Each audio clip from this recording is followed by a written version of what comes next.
Hello and welcome to the Fantasy Life Show. I'm your host, Ian Hartitz. It is a great day to be great, and it's a great day to get those fantasy lineups right ahead of Week 5. Rankings edition coming at you. Myself, Dwain, McFarland, Matthew Freedman in the house. We're going through running back, wide receiver, quarterback, tight end, bowl calls, risers, fallers, all that goodness. And at the end of the show, we will be getting to all of your start-sit questions, so make sure you start feeding those in the chat right now. We appreciate you hanging out with us. So, Mr. Dwain, happy Thursday.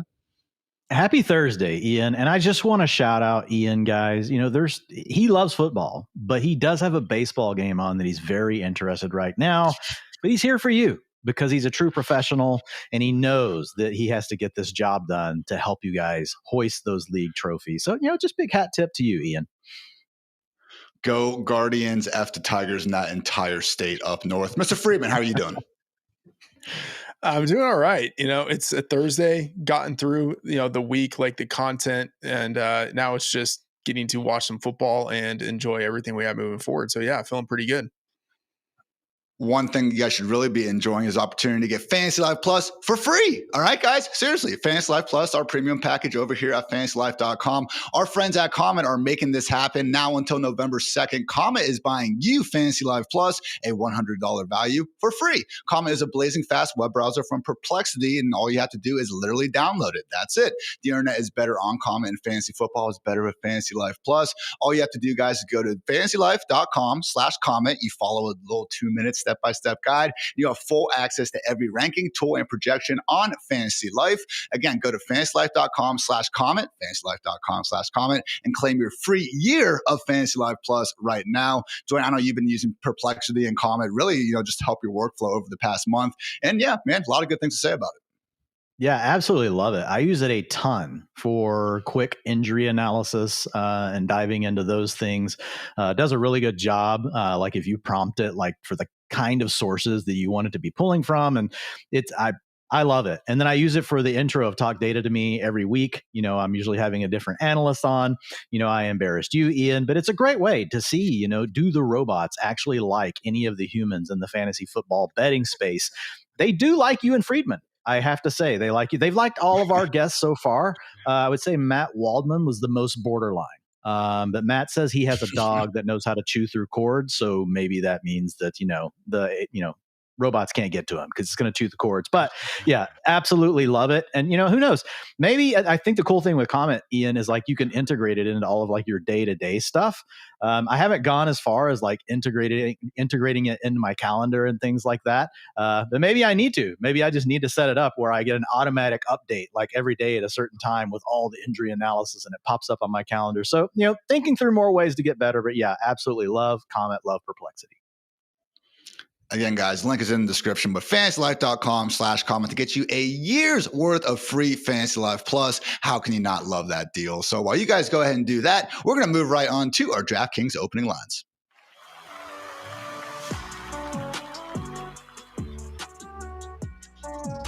As always, we cannot have nice things in the NFL, so we do have plenty of injuries to discuss today. A few quick quarterback updates. Lamar Jackson with his hamstring still not practicing, and if I was a betting man, which I am, I would not be, putting any money on him playing this Sunday here against the Texans. So not looking good there. Also not looking good for J.J. McCarthy. He is going to once again be out. Carson Wentz under center for the Vikings and their London matchup against the Browns. And running back land, though, we have Bucky Irving still not practicing with the foot. Really would expect Rashad White to be starting at this point. We're going to talk about him a bit more in our running back section. But Dwayne, the real, I would say, just unfortunate news that we have coming out is that Chuba Hubbard with this calf issue still not practicing, seeming more and more likely that Rico Dowdle could be the lead back for the Carolina Panthers. So no, not an offense we exactly love, but a winnable enough matchup against the Dolphins this week. How high would you be willing to rank Rico Dowdle, Dwayne, if we do get confirmation that Chuba's out? Well, I do think he enters the top 24. We've got 4 teams on bye, so that's going to help him as well. Like I would think maybe ceiling running back 21, 22, somewhere in there. He's clearly the number 2, though, at least for right now, behind Chuba Hubbard. Hubbard's had a 65% snap share this season, 34% for Dowdle. The word is like Chuba was dealing with a little bit of an injury last week, and we saw a slight uptick for Dowdle. He was up to 38% of the snaps. So I think it would mostly be be him. If we look at Trevor Etienne, sitting at a 7% snap share on the season, and most of his snaps came in garbage time. So I do think it would pretty clearly be Rico Dowdle. Maybe we get a little bit of Trevor Etienne sprinkling in on pass downs, things like that. Maybe he gets a 25% snap share, but I do think it would mostly belong to Mr. Dowdle.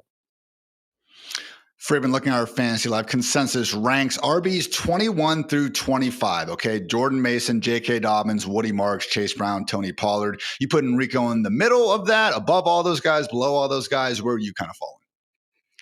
I would say generally wherever you would put the guy who's ahead of him on the depth chart, like Chuba Hubbard, if he's out, I would say maybe just kind of roughly put him there, then maybe knock him down a spot or two. I would put him above Jordan Mason, who I think has a pretty tough matchup this week going against the Browns. No way do I put him ahead of Woody Marks, who I think is in a smash spot. But generally speaking, wherever we have Chuba, that's more or less where I would put the guy who would step into that full role. Definitely over Pollard.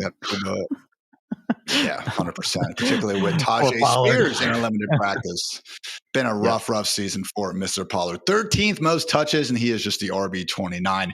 Yikes. For pretty much everyone involved in Tennessee this year. Also note that the Jets placed Braylon Allen on IR. They did go ahead and sign Khalil Herbert accordingly. Again, not super actionable, but a little bump there for Breece Hall. The other big news that, again, unfortunately hit us today on this not so lovely Thursday, hamstring injury for Michael Pittman. He was listed as limited, which is usually a good sign that it happened during the middle of practice. So obviously it is a good enough matchup for the Colts this week, facing the Raiders defense that is very stout at the line of scrimmage, and accordingly offenses have really had to throw the ball against Max Crosby and company more than usual. Freedman, if we don't have Michael Pittman in there, how are you adjusting the ranks for guys like Josh Downs and a likely returning Alec Pierce, who's been practicing in full all week after having that concussion?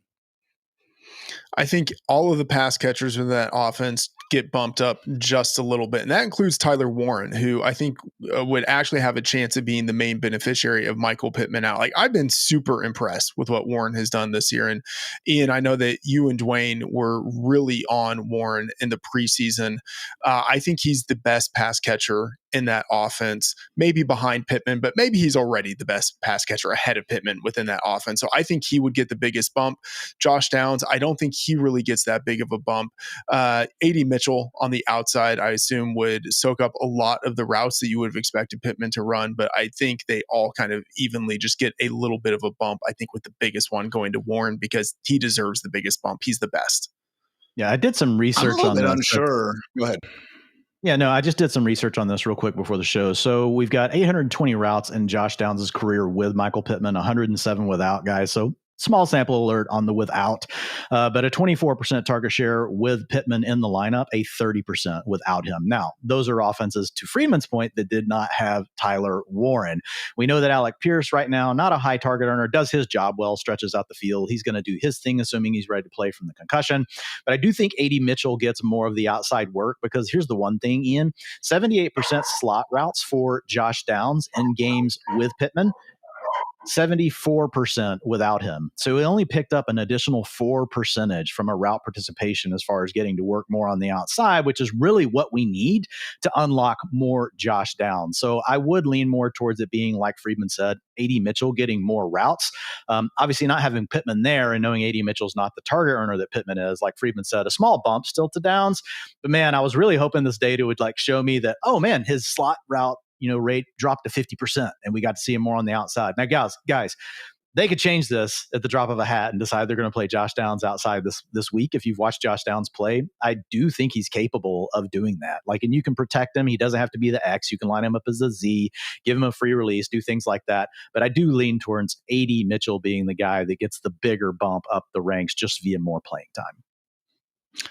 We'll see what happens. Shane Steichen was asked earlier this week about if A.D. Mitchell would play against the Raiders, and he said, quote, "We'll see how this week goes." So 2 really big boneheaded gaffes for A.D. Again, it would not be the most shocking thing in the world to me, particularly with Alec Pierce back, if there is a little bit of a benching in store, although he obviously said that before we knew what was going on with Michael Pittman. So wait and see there. I am, a little bit more bullish, I think, on Josh Downs than Freedman. Certainly still wouldn't exactly be shooting him up into my top 24 or anything like that. But I mean, we have Wan'Dale Robinson, Jordan Addison, Troy Franklin inside of our top 36 consensus right now. I would tentatively be down to start Josh Downs over all those guys if we do wind up seeing a little bit of a issue there for Mr. Pittman. So I know Lily the Wiener Dog certainly is on the same page with that. Last few updates though, guys. Deebo Samuel back at practice on Thursday with the heel injury, so good news there. Calvin Ridley, though, still not practicing, so maybe a nice, I don't want to say boom week for really anyone in Tennessee. Maybe Alec Manor could get like 60 yards out there, and we'd feel really good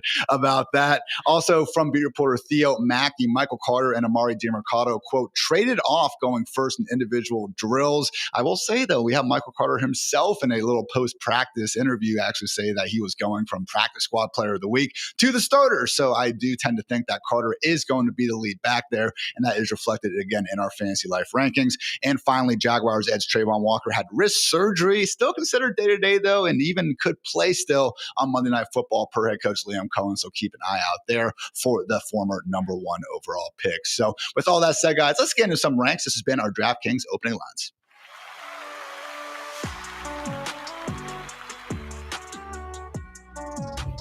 Big games, big moments, and even bigger upside this week. I have teamed up with DraftKings Pick 6 to give you a new way to get in on the action. With Pick 6, you ride the upside by making simple predictions. Will a player score more or less than the number listed? Put your picks together, and the more you hit, the bigger your payout. And right now, guys, there's an incredible offer. New DraftKings Pick 6 customers play $5 on your first pick set and get $50 back in bonus picks. That's right. All you need to do is play $5 on your first entry, and you'll get $50 in bonus picks instantly. So don't miss your shot to ride the upside. Download DraftKings Pick 6, get on all the action, sign up using my promo code FANTASYLIFE.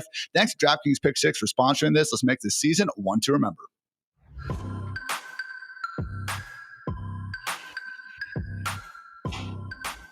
Starting off with running back, we got our Fantasy Live consensus top 12 on your screen right now. Christian McCaffrey, Mr. RB1, playing on Thursday night. If you're listening to this on Friday, he probably had about 40 touches. Jonathan Taylor, Jahmyr Gibbs, James Cook, Devon Achane, Saquon Barkley rounding out the top 6. Aaron Hampton, Derrick Henry, hopefully a one-man band with Lamar Jackson sideline in Baltimore as our RB8. Javonte Williams cracking the top 10, and also inside the top 12, Ashton Genty, Cam Scatterbo, and Kyron Williams. As we flip the page to the top 24, we do have Travis Etienne, Quinshon Judkins, Breece Hall, and Alvin Kamara inside the top 16. David Montgomery in a smash spot more than him in just a little bit, alongside Rachaad White. Chuba Hubbard for now. We'll see again how that calf is looking, followed by Kenneth Walker, Woody Marks, J.K. Dobbins, Jordan Mason, and Chase Brown. Freedman, honestly, again, just with the state of the running back position, everyone feeling pretty healthy at this point in time, I'd probably draw the circle of trust line right behind J.K. Dobbins, I think, at RB22. It's when we get to Jordan Mason and Chase Brown that I start to be concerned about these top 24. Yeah, I think that's fine. Kamara, great. Walker, great. Mason scares me. He just absolutely scares me because of the game that he's in, the matchup that he has. I'm expecting 10 points. I mean, not quite that bad, but man, there are not going to be that many points scored in the London game. You have two of the best defenses going against each other with backup quarterbacks facing each other. Jordan Mason, that's where the line is for me. Now, one of those guys who would be in our circle of trust, and he is one of the top risers of the week. Buccaneers RB1, I guess we can say now. Rachaad White, again, guys, Bucky Irving, unfortunately, dealing with that foot injury. Had him in a walking boot and on crutches. He is very much looking, I would say, on the wrong side of questionable for this Sunday's matchup against Seattle. So, no, Dwain, Rachaad White is not quite Bucky Irving in the way he plays football, and we all would love to have Bucky out there. That said, only need to go back to 2023 to see the last time Rachaad White literally worked as a top 10 running back in Fantasyland. What are your expectations here for White if Bucky is indeed sidelined? So I think the signal so far that the Bucs have sent us, going back to the postseason push that they made last year over the final 2 weeks and their postseason game, they essentially eliminated Sean Tucker from the rotation. And this was just about Bucky Irving and Rachaad White. And then we've seen that continue this year. 31% snap share for Tucker and only a 2% for Mr. Sean Tucker. So I think White's clearly going to be the lead back of this. Now, that doesn't mean you don't want to have a guy like Sean Tucker on your roster, especially you guys if you're playing in a skank league, because it's Todd Bowles. Week to week could mean year to year. We really don't know. Like, the guy is not going to share information with us. Like, hopefully if Bucky is really hurt that bad, we would end up with an IR stint, which would give us some sort of clarity with this situation. But I do think the longer that it goes on, the more likely we are to see Sean Tucker get more involved. But I'm not expecting a big game from Sean Tucker this weekend. I could be completely surprised. Coaches change their minds on things like this. We could see it be a 50-50. But my chip is on Bucky. I'm not on Bucky, but on Rachaad White being more of a 65-70% of the snaps guy. At least 55-60%, but I won't be surprised if it's even higher than that. And he just has massive utility, man. Like you mentioned, Ian, he is such a good player out of the backfield, and that's what's helped those fantasy performances in the past. He's still the guy this year, like on long down and distance. They've been getting it. They've definitely been letting Bucky play more on pass downs, but Rachaad White is a guy that they trust in the passing game, and in fantasy, especially half PPR and full PPR formats. That's what we care about. He just has the most outs. He's also the guy that's gotten some of the carries inside the 5-yard line. And those are the two things we talk about really unlocking fantasy goodness. So while no, he's not the same performer as Bucky Irving, when you watch Rachaad White run, you feel like you're watching Bucky Irving in half speed, right? But like to your point, he scored the fantasy points, and I do think he's going to get the volume this week. So yeah, I think when you look at Rachaad White, you had it clearly up there. I don't disagree with where we have him in the consensus ranks. I think he was RB 18. I think that's exactly where I have him as well. So if you have Rachaad White, he should be in your starting lineups in most leagues, unless you're in a league like Zoe's in. My daughter Zoe's in a 6-team league. Not 16, guys, 6. It's a 6-team league. Yeah, we had to drop Chuba Hubbard to pick up, who was it that we picked up? I think it might have been Rachaad White. So yeah, it's a funny scenario to see who all's on her waiver wires. But yeah, you guys love Rachaad White this week. You're going to be playing him. Hope it works out there for the Fighting McFarlands. I will say, in White's defense, averaging 4.7 yards per carry this year, and behind that same offensive line, Bucky only had 3.3. So I don't know, Freedman, like this year, I think one of the lessons that I've learned certainly is like Javonte Williams, Travis Etienne, guys who are just written off as being bad. I don't know, man. You're getting enough volume. You're in an offense that doesn't completely suck. I still think you're, pretty capable of scoring fantasy points. Especially at the running back position. No one knows anything. I mean, like, we think we have an idea, but it's so dependent on the offensive line, the offensive play caller, the quarterback to make the right read in terms of when he switches from a pass to a run, all of that. And then you look at Rachaad White, who just 2 years ago had over 1,500 yards from scrimmage. Last year, he still had 1,000 yards from scrimmage. And we kind of act like he's not good at football. I mean, he's not Bucky Irving, right? Who's great at football, but he's probably still good at football. One of the best number 2 running backs in the league. And I think in this situation, very capable of giving a RB2, a solid RB2 type of performance. So yeah, if you have Rachaad White, Bucky Irving is out, you're almost certainly starting him unless you just have a super lineup with 3 really strong running backs ahead of him.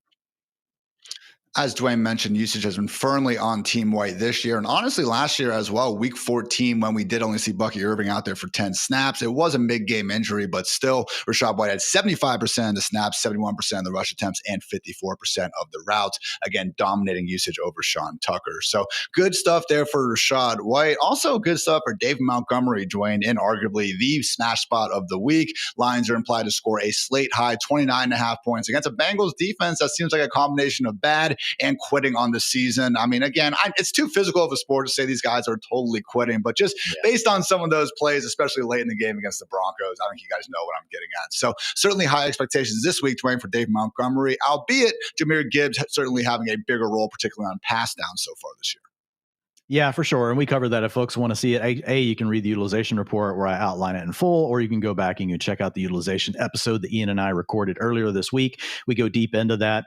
But the bottom line is the TLDR of it, right? Too long didn't read, is that, yes, the splits are more in favor of Jahmyr Gibbs this year than what they have been the 2 previous years. Having said that, Monty's in a great, or as Ian likes to call, he's Mountgomery this weekend, because he's going to give you a mountainous performance. Everything's lining up. Ian, you started touching on the things, but it's pretty straightforward. Detroit carries a 30-point team total. That's first on the slate this weekend.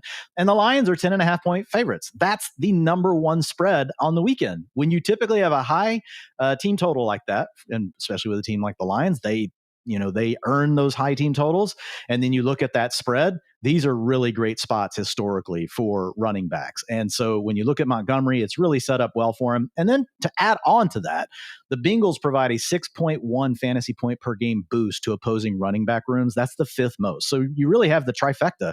You got the team total, you got the big spread, you got a defense that can't stop the run. In fact, they help the run along. So it's a situation where we could see a game, honestly, like what we saw in week 3, where Monty went off for 29.4 fantasy points. Now, it's some long runs in that game. Don't know if he'll repeat those things, but Ian has mentioned it on the show already. Looking really good this year, right? He did that on 12 attempts and 1 target. He gave you 29.4 fantasy points. So he could easily be in that 12 to 15 touch range this weekend. We like the matchup. His Xfinity best ceiling this weekend, 27.3 fantasy points. So nearly on the nose with that performance that we talked about from week 4 or week 3, where it was 29.4.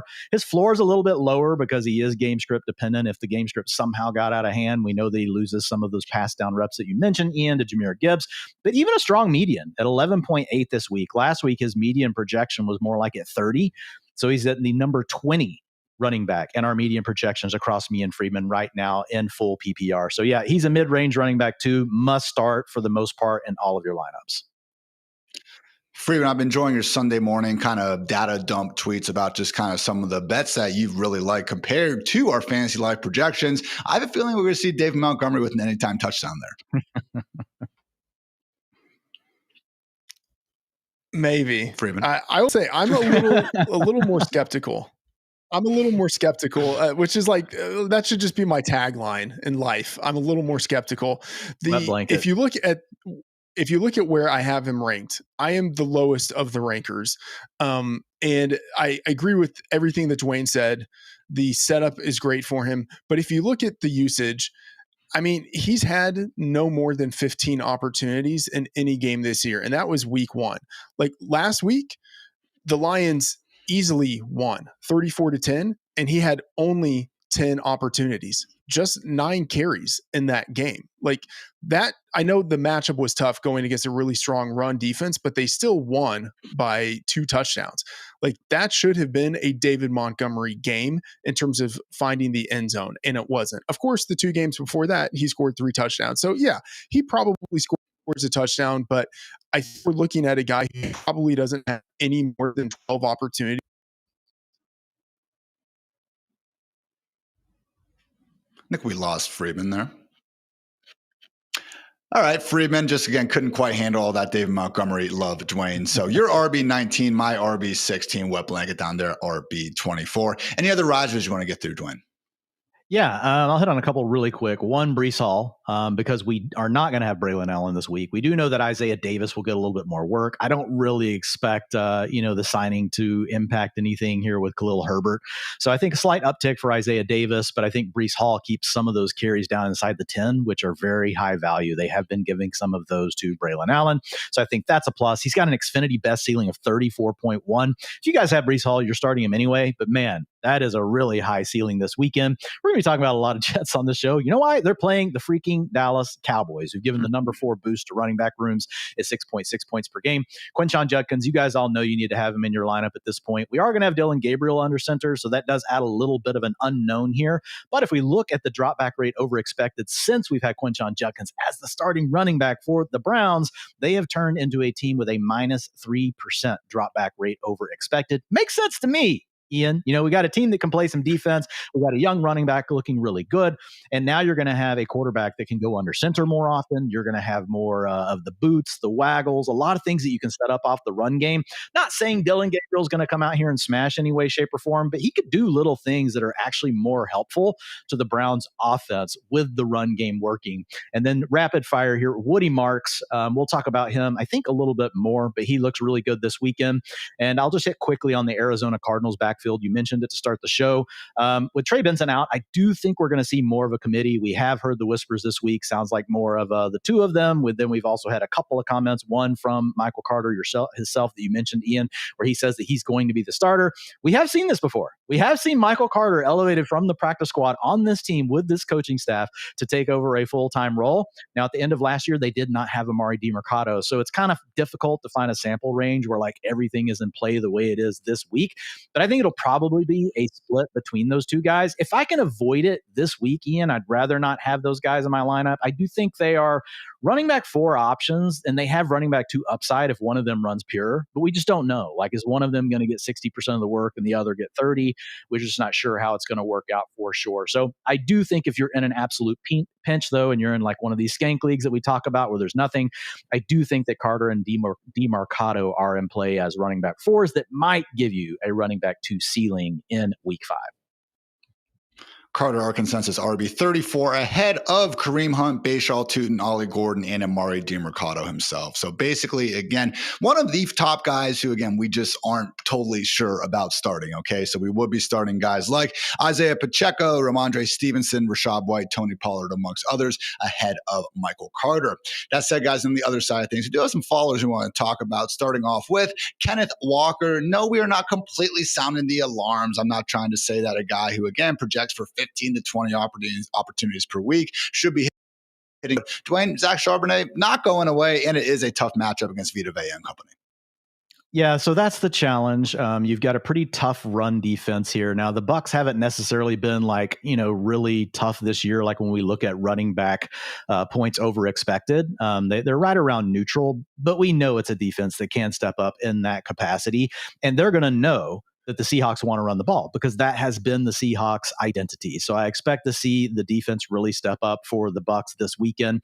And to your point, they have the personnel to actually make that work. A lot of teams can say they're going to step up against a run game. The Bucs actually do have some of the horses to actually make that work. The utilization is the real thing here. Like Kenneth Walker did get a lead last week with Zach Charbonnet coming back from that foot injury. So don't know how much of that was due to ramping Charbonnet back up, or is this the new world we live in? But he had 58% of the attempts. So that's a positive for Walker. The one challenge here, though, is that Charbonnet still stole a lot of the high leverage snaps, which he's been stealing all season to this point. He took 63% of the short yardage work, which has a high correlation to carries inside the 5-yard line, but we get a larger sample, guys, so we like to use that. And then he's had 100% of the 2-minute offense, where we know that we can get those check down passes. Now, Charbonnet, interestingly, hasn't been targeted. It's actually been Kenneth Walker getting targeted on first and second down. So I wrote in the downgrade, look, Walker's not a full fade for me this weekend. I think I am the lowest ranker at running back 23. So he's still right there in that range where you're most likely starting him. But some of you maybe picked up a Rashad White off the waiver wire. Maybe some of you picked up a Woody Marks or someone like that. So there are some guys that I have ahead of Kenneth Walker in my ranks that I would play over him. Again, not a full fade, just a little bit of a downgrade. Would like to see one of these two backs just take over the backfield. It would make our lives a lot easier. I'm just a tick higher at RB 19. Freedman, you are the highest on someone here with Kenneth Walker as your RB 17. Care to elaborate?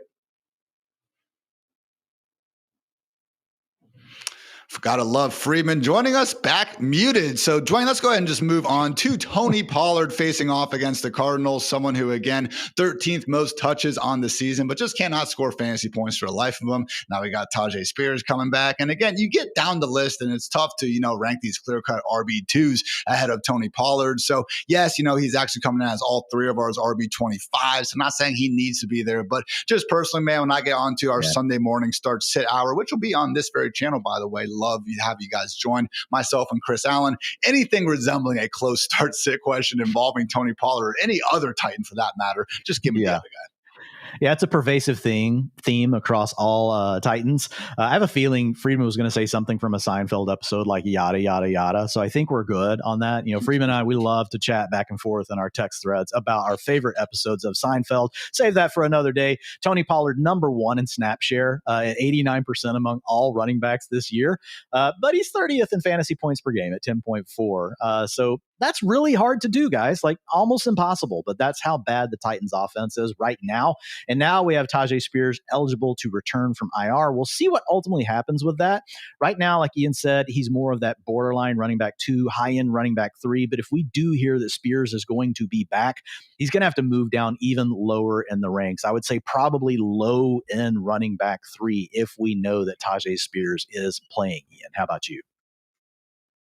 Oh, I'm with you, man. Again, I think it's going to be closer to a 50-50 split as they really were doing down the stretch last year and as they've kind of echoed throughout all the training camp that they've wanted it to be. So, Freedman, we'll try this again here. We have seen the Titans play the Broncos, Rams, Colts, and Texans. I mean, Colts defense isn't anything crazy, but Broncos, Rams, and Texans, I mean, that is a pretty horrendous start. Do you have any faith that we could see Cam Ward and company start to at least be a below average offense? Because right now, man, it's just tough to trust anyone involved in this dumpster fire.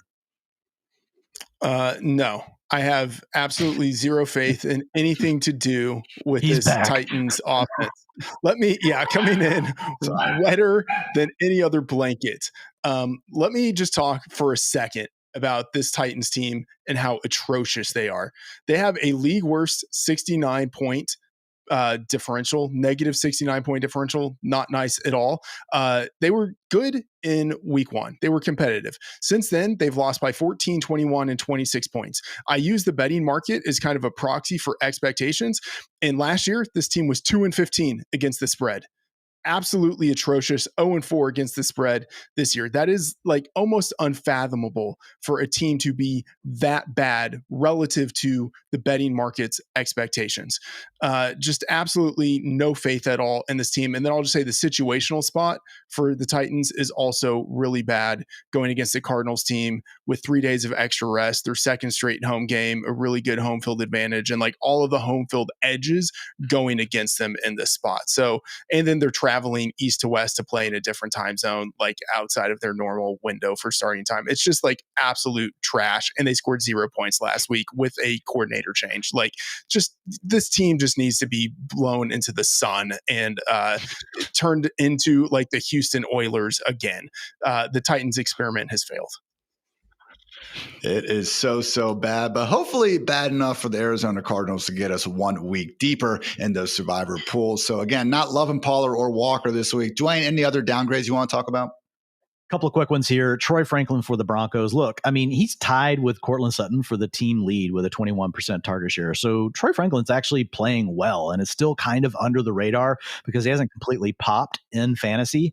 But when you look at Troy Franklin and you look at what he has done so far this year, he's playing against the Eagles. We have the 9th worst. I got you. We got the 9th worst matchup for Troy Franklin. I know I'm supposed to be talking about running backs right now, but I've already started talking about Troy Franklin as a wide receiver. So I'm just going to finish my thought here. We're off to like the best show ever.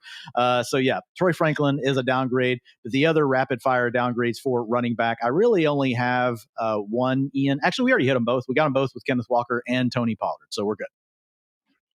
Thank you for that, Dwayne. Now, guys, it's time to go hard. It's presented by Mike's Hard Lemonade.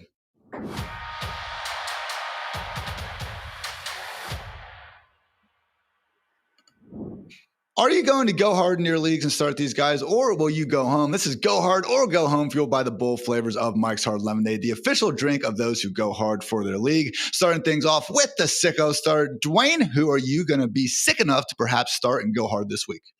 This feels so atrocious, but it's just another way to talk about Trevion Henderson one more time. And I'm going to go with Ramondre Stevenson for the Patriots.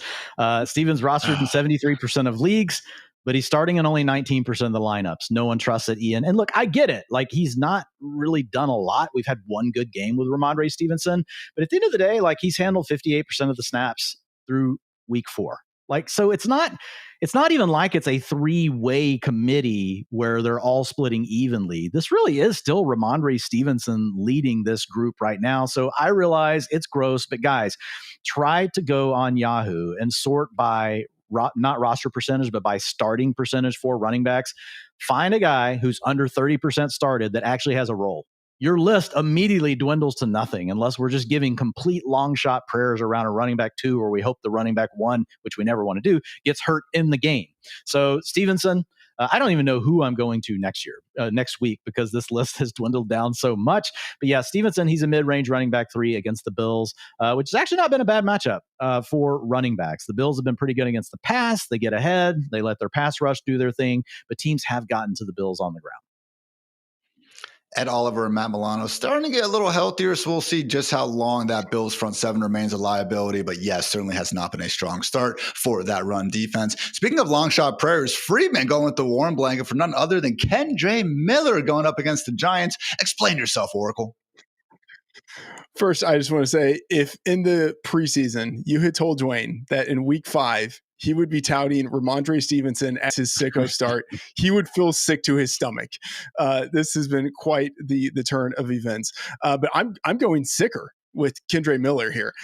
Just absolute deep stuff here. I will say, Kendre Miller, has been a near non-entity for the first 2 years of his career.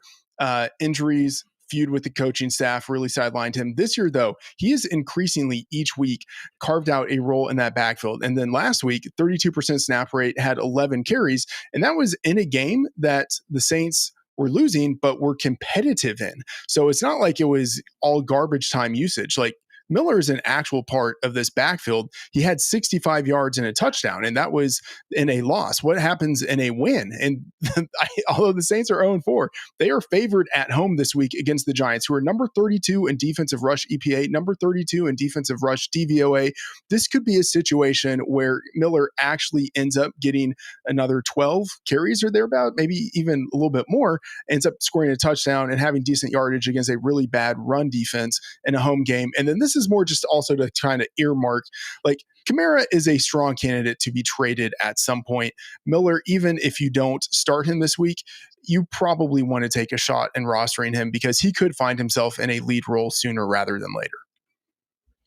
And that was one of our biggest takeaways on the Monday waiver wire show with Kendall Valenzuela. Obviously, Woody Marks, the cover boy in for this week, and deservedly so. But Kendre Miller is that guy where, again, I think everyone should try to be 1 week early on him because, again, God forbid something happens to Kamara, trade or unfortunate injury, Kendre will be the guy everyone's rushing to go pick up.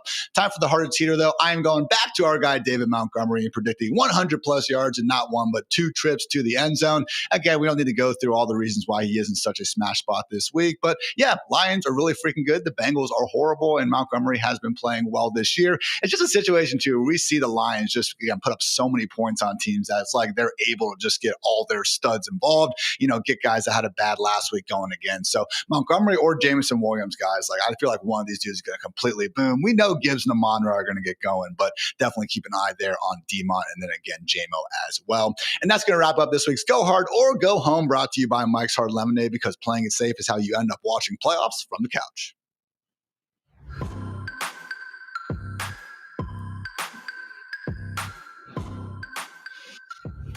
Wide receivers, we got our top 12 on the screen right meow. Wide receiver 1, Puka Nacua, far and away, followed by a couple hyphen guys, Amon-Ra St. Brown, Jackson Smith-Njigba, Nico Collins, Justin Jefferson, none other than Garrett Wilson now sitting in the top 6. Of course, got that everyone's favorite matchup against the Cowboys. Rounding out the top 12, George Pickens, Jamar Chase, Xavier Worthy, Emeka Ibuka, Devontae Adams, and Zay Flowers. Maybe we'll get bumped down a little bit once we do get full confirmation that Lamar will not be out there. Looking outside of that, guys, welcome to the top 13, Quentin Johnston. Also, Deebo Samuel, who we had reports that he was moving around the media portion of practice. He was officially listed, though, as a DNP. So we'll see what happens, though, as he continues to deal with that heel injury. Cortland Sutton, Jaylen Waddle, Tedero McMillan, Keenan Allen, A.J. Brown, Michael Pittman rounding out the top 20. We got BTJ, Chris Godwin, Marvin Harrison Jr., and yes, still Lad McConkey rounding out the top 24. So, Dwayne, we're going to start things off with that wide receiver 16, Jaylen Waddle, now sitting pretty as the clear-cut wide receiver 1 in Miami. Obviously, Tyreek Hill done for the season with that knee injury. So Carolina, to their credit, not exactly the biggest lockdown secondary. We saw Stephon Diggs go over 100 yards last week. But even with that, the Panthers still have allowed a league-low mark in receiving yards to wide receivers. I'm not overly worried about this. It is still a small sample. I think their pass rush is so bad it won't really matter. But talk about Jaylen Waddle, Dwayne, and maybe the range of outcomes you're expecting here. Yeah, I think the good thing with Jaylen Waddle is we've actually already seen him perform really well when he hasn't had Tyreek Hill on the field. We can go back to his rookie season where he was a top 12 fantasy player. But if we just look at the last 3 years on the Mike McDaniel offense, so on routes with Tyreek Hill on the field, much larger sample, obviously, 1,228 routes, 23% target share, 2.08 yards per route run. Guys, that's a wide receiver 1 number, 0.42 fantasy routes per route, also a wide receiver 1 category. So when you look at him in these routes without Hill, he's had a 32% target share with a 2.81 yards per route run and 0.53 fantasy points per route. So those are all wide receiver 1 marks. The ones I gave earlier were actually wide receiver 2. So we've seen this in the McDaniels offense on these plays where he's been on the field and we haven't had Tyreek Hill. I mean, this is a guy that was a former very high first-round draft pick out of Alabama. And so we know he has the talent to actually unlock more. A lot of these times, whenever we have a superstar wide receiver go down, we don't have anywhere to project all this volume to because we know you have to be a good football player to actually earn the targets. In this case, we do. So I do think we should expect a big bump up for Jaylen Waddle. He climbs into the top 24. He's actually my wide receiver 14 in the projection model. He has an Xfinity best ceiling of 29 fantasy points this weekend. So mid-range wide receiver 2 is going to be starting over a lot of guys that last week you would have never thought you would have been starting Jaylen Waddle over. But I think we need to lean into it. This is a good player, and now he's going to have a larger role.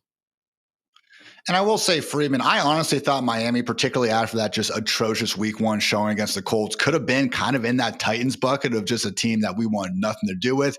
They've rebounded okay. I mean, this is not a team that appears to be quitting on the season or anything like that. I mean, they scored 27 against the Patriots and the Jets alike. And even that Bills game on Thursday Night Football, they ended up losing by 10, but they actually were down there, threatening to basically score 28 points in their own right. So I do think in this instance, Freedman, I mean, we have Devon Achane, we have Jaylen Waddle, maybe even Darren Waller. It's a fairly condensed passing game that, again, not freaking out and ranking Jaylen Waddle as a wide receiver 10, but I feel actually pretty good here. Yeah, I mean, I think Waddle is in that wide receiver 2 category, and it's a question of just how high in that group you have him. I'm a little bit lower than you guys, but not by much. You're wide receiver 16, I'm wide receiver 20. I think we see a significant boost. To your point, I think it's really just 3 guys in the passing game. It's Achane. I think it's the newly revitalized Darren Waller, who really didn't have much playing time last week. I think should get more this week. But really, it's Jaylen Waddle who ends up taking a big step forward. And to echo what Dwain said, we have seen him in this offense without Tyreek Hill before, and he has performed well. As long as they still have Tua there, an unconcussed Tua there to facilitate the offense, as long as they still have Mike McDaniel on the sideline calling the plays, I think they're at worst an average offense, which still has capabilities for some boom performances. Dwain's on-off split is certainly a much larger sample size than just the one game that Waddle's played without Tyreek Hill, but that one game was pretty great. 142 yards and a touchdown, caught 8 of 9 targets. So feeling good about Jaylen Waddle. Also, Dwain, feeling good about Chris Godwin. We were actually talking earlier in the week, and I even said that my early wide receiver 32 ranking felt too low. I got back in the lab, and he is now up there as my wide receiver 22. You're right there with me at wide receiver 23. So Freedman, ever the wet blanket, sitting down there at wide receiver 32. Why do you hate Chris Godwin, Freedman? You just hate great stories and guys coming back from injuries? Yes. I will say I'm going to end up bumping him up the rankings, but not that much. He did have 10 targets last week, which was awesome. I would not have expected that kind of usage. And it wasn't like, it was 10 targets and it was kind of fluky. He had a 91% route rate, 25% target rate, 26% target share, 45% of the air yards.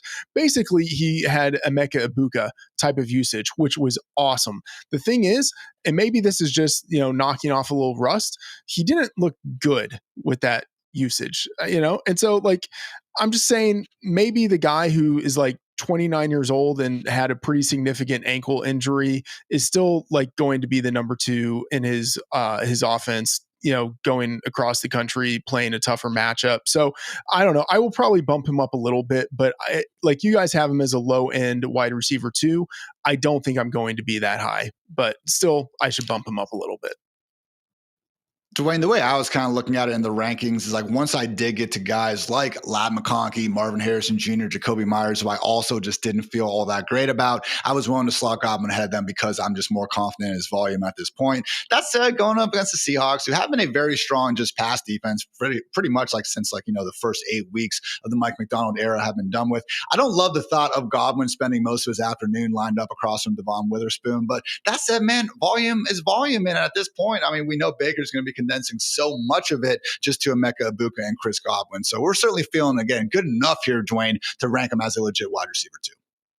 Yeah, and I think, Freedman's concerns are legit, but at the same time, the way I look at it, the Bucs have been waiting to ramp Chris Godwin up, and they didn't do it in any game. They got to the game, and they're like, he's ready. We're going to let him play. And the other nice thing with Baker Baker is not one of these quarterbacks where you have to be absolutely open. He will just throw it to his guy. Yes, Baker's going through progressions, but he is one of these my guy kind of quarterbacks. And if he thinks you've got the one-on-one matchup, even if it's against a good slot corner like Witherspoon, he's still going to give him his chances. And I think that's really all we can ask for in fantasy. If you tell me a player is going to have 10 targets per game, unless their name's Chris Olave, like I'm assuming they're going to be a top 24 quarterback on the week. We do have a capable quarterback in Baker Mayfield. So not the easiest matchup against the Seahawks, so I get it. But I think at a minimum, like he's a borderline wide receiver 2, probably going to be in most starting lineups. I think he probably belongs in the tier that you mentioned, Ian. And you've got him slightly ahead of those guys, but you probably agree it's kind of a tier of guys right there where you're not super excited about any of them. And for Chris Godwin to have this kind of volume right out of the gate in week 1, like there's also room that he does more in week 2. Or what if, to Freedman's point, the rust does come off and this is the game where he just kind of more hits his stride. So I think there's plenty of things to like borderline wide receiver 2, like I said, in most starting lineups. And Dwain, I love when we can, again, just find cool stats out there that exactly reflect what we see with our eyes. And you mentioned Baker being willing to really, force that football into tight windows. No quarterback actually does have a higher percentage of passes thrown into tight windows this year than Baker Mayfield, per the fine folks over at Next Gen Stats. So Chris Godwin and Jaylen Waddle certainly getting their deserved bumps up the ranks. Any other risers you want to touch on, Dwain? Just real quick, Jamison Williams, guys, JMO, you've stuck with him this long.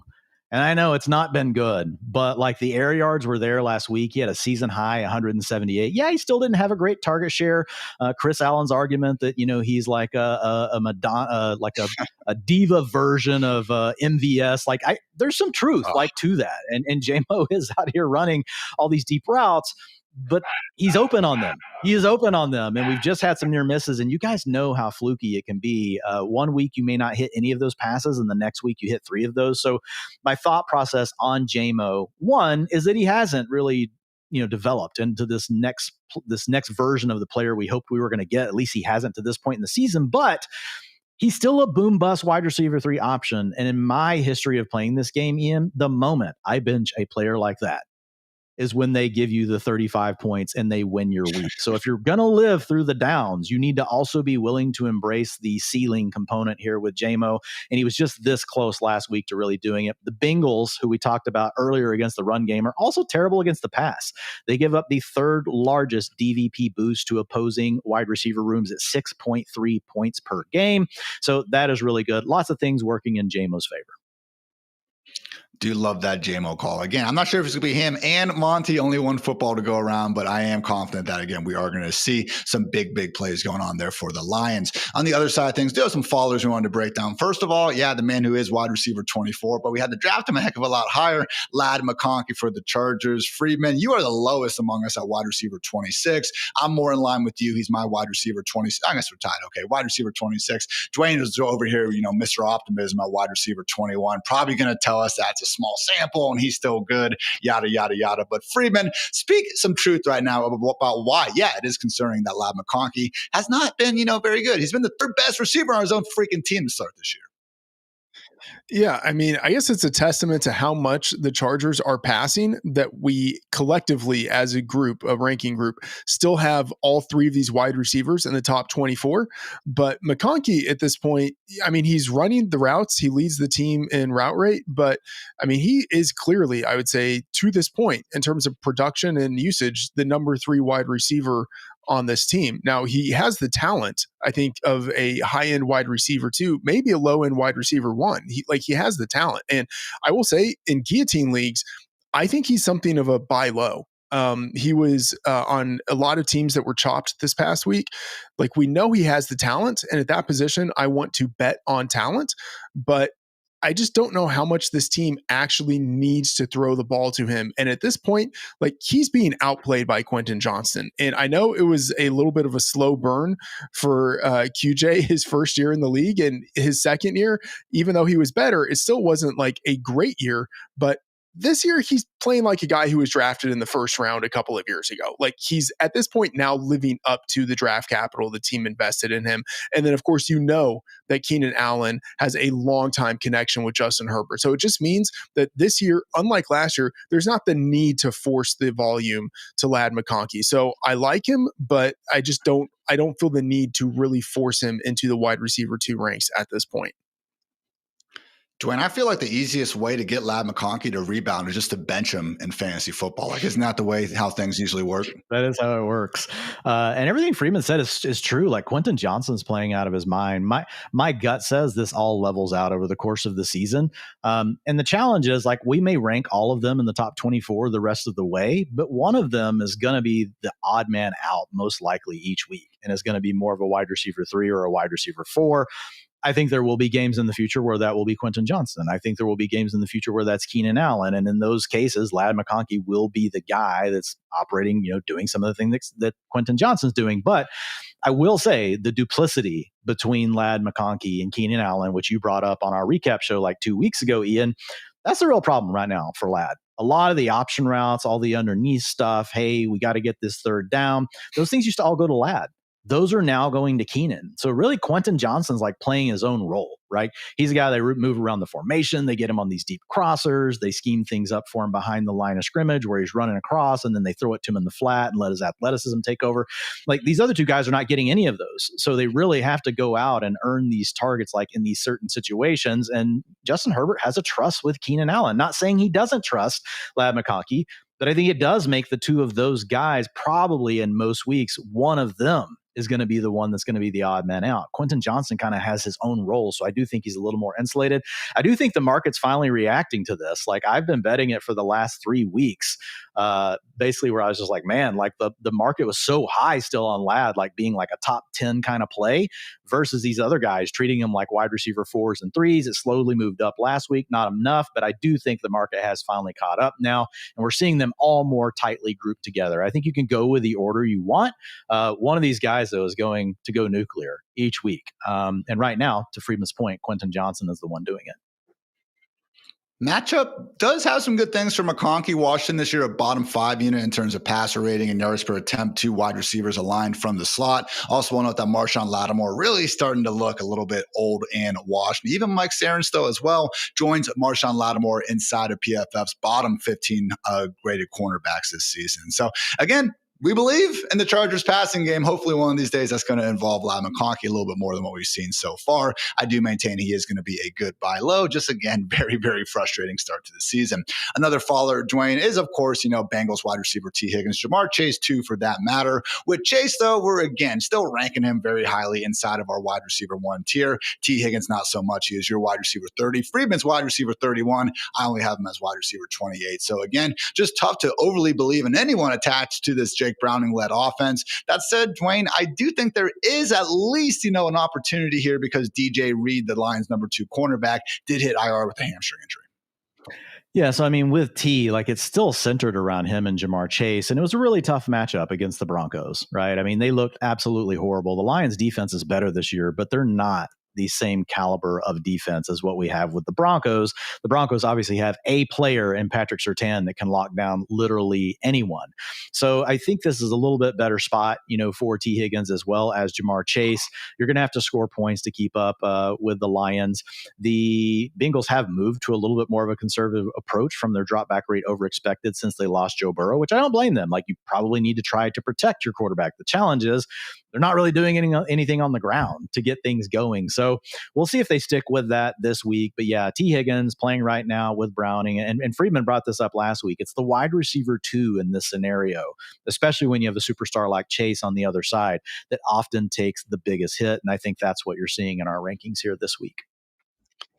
It really is a situation, Freedman, where as sick and disgusting as we feel about the Titans offense, that's kind of been the Bengals with Jake Browning. Again, the bottom 3 quarterbacks this year in EPA per dropback are Joe Flacco, Cam Ward, and then Jake Browning. And there is a big gap until you even get to Bryce Young. So really, again, other than Jamar Chase, Freedman, if I can help it, I don't want to start anyone here in Cincy.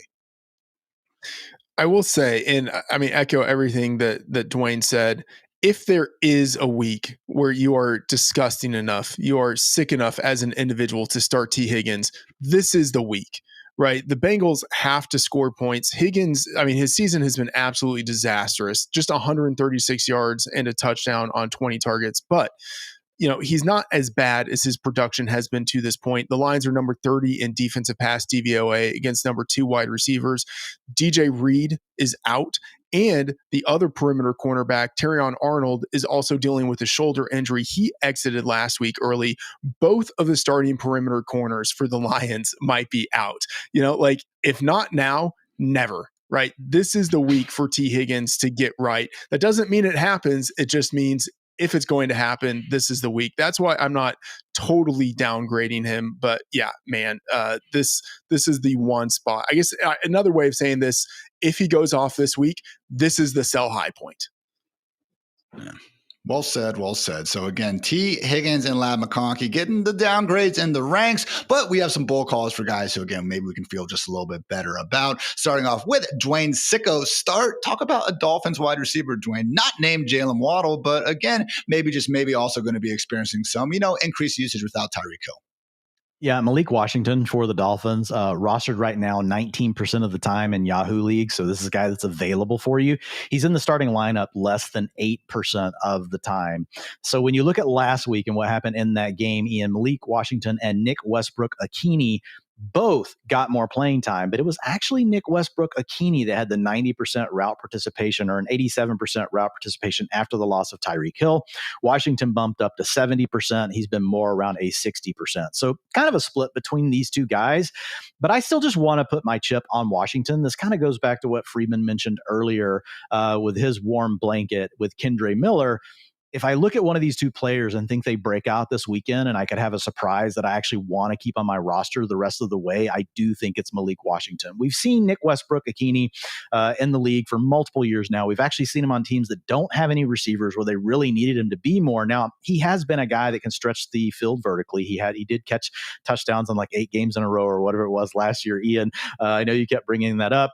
But he is, 14% target share is what we've had. So he's never really been able to take his game to that next level. So not saying this won't devolve into a rotation that's kind of nasty where we really can't use either. But if I'm putting a chip on one of these guys, I want to go ahead and put it on the guy that I think could be the surprise that I'm like, man, I'm going to have to roster this guy the rest of the way. So Washington upgrades to low-end wide receiver 4 territory, guys. Don't get this twisted. This is a sicko call. We're not saying as a wide receiver 2 or a wide receiver 3 this weekend, but for those of you playing in those skank leagues where you got to start 3 wide receivers plus 2 flex guys, like Malik Washington is totally in play. And Nick Westbrook-Ikhine, he's a boom-bust wide receiver 5. If he catches the touchdown this weekend, you'll be fine. If not, you're really going to hate your life. Not 1, not 2, not 3. 9 touchdowns for Nick Westbrook-Ikhine last year. Ballers are going to ball, but I'm with you. Malik Washington, the guy I will be putting the chip on as well. Also has 8 rush attempts already this season. They really do like finding creative ways to get him the football. Freeman, you are not keeping the positive vibes going. We are going back to wet blanket here. What wide receiver are you not too confident in getting going this week? Devontae Smith. We talked about T. Higgins earlier, and this offseason, I sort of had the arbitrage perspective of why would I draft T. Higgins when I could get Devontae Smith later? And it turns out neither one has really done anything that anyone would want in their lineups. You look at what the Eagles are doing on offense. They are number 3 in slowest pace this year, number 1 in rush rate. You put that together and it means that Jalen Hurts is average just 152.3 passing yards per game. They're just not throwing the ball at all. And they might not throw the ball again this week. They're home favorites. And then there's the bad matchup against a pretty stout Broncos secondary. So Smith hasn't had more than 60 yards in a game. He had just 29 yards and 2 receptions last week. I mean, this is absolutely brutal stuff. The Eagles, remember, Dwain went on a pretty impassioned and very accurate rant about this team a couple of weeks ago, right? But it's still there. This team can throw the ball. We've seen them do it. They just aren't doing it for some reason. Their play caller seems not to be functioning at the highest of levels so far this season. So I'm just very skeptical. And I know I have him ranked as wide receiver 27. That's just sort of he's a good player. I feel like I kind of have to have him ranked somewhere, but I don't want him in any of my starting lineups.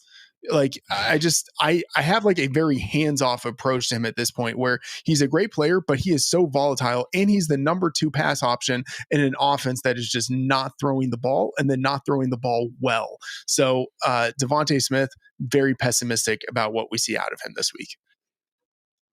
I would be feeling a little better about Smith just because I think that we could see Surtain shadowing AJB, Riley Moss, not nearly obviously the same threat there. But to Freeman's point, again, the Eagles offense passing the balls looks so broke outside of that second half against the Rams. Tough to have any confidence in either AJB or Smith, all the while still knowing how good they are at real life football. We're going to finish things off though with my Hartitz heater, who I swear was in here before we even heard about Michael Pittman's hamstring injury. Guys, I think Josh Downs has been quiet for too long. Give me 8 catches, 95 yards, and a score against, again, this aforementioned pass funnel Raiders defense. I just think when you look at everything going on in Indy, Shane Steichen has them humming. Play action rates and pre-snap shift and motion are up there with the best and most smart teams in the league. Daniel Jones is out here literally leading the NFL in net yards per pass attempt, which also accounts for sacks. I cannot believe it. And we still know that Josh Downs is, in fact, very, very good at football. So I'm feeling even better, again, knowing that there could be some additional opportunities without Michael Pittman. But even independent of that, they know they need to get one of their best players involved. I still do firmly believe Josh Downs is on that level. So good stuff, fellas, on wide receivers. Going to get to some quarterback chatter next. First, a quick word to our friends over at Xfinity.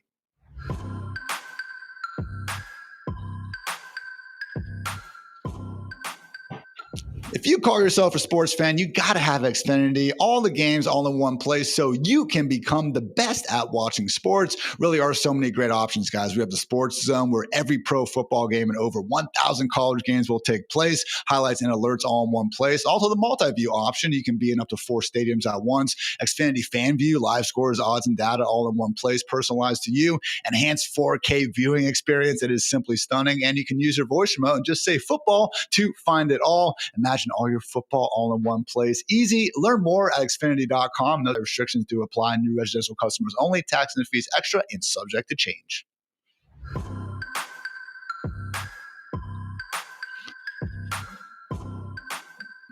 Talking some quarterbacks here on the Fantasy Life Show. Got our top 12 on the screen right now. Josh Allen, Jalen Hurts, Patrick Mahomes, Jaden Daniels, Justin Herbert. And yes, in that Cowboys matchup, Justin Fields at QB6. More on him in just a minute. But yes, rounding out the top 12. Drake May ahead of that Sunday night hopeful shootout against the Bills.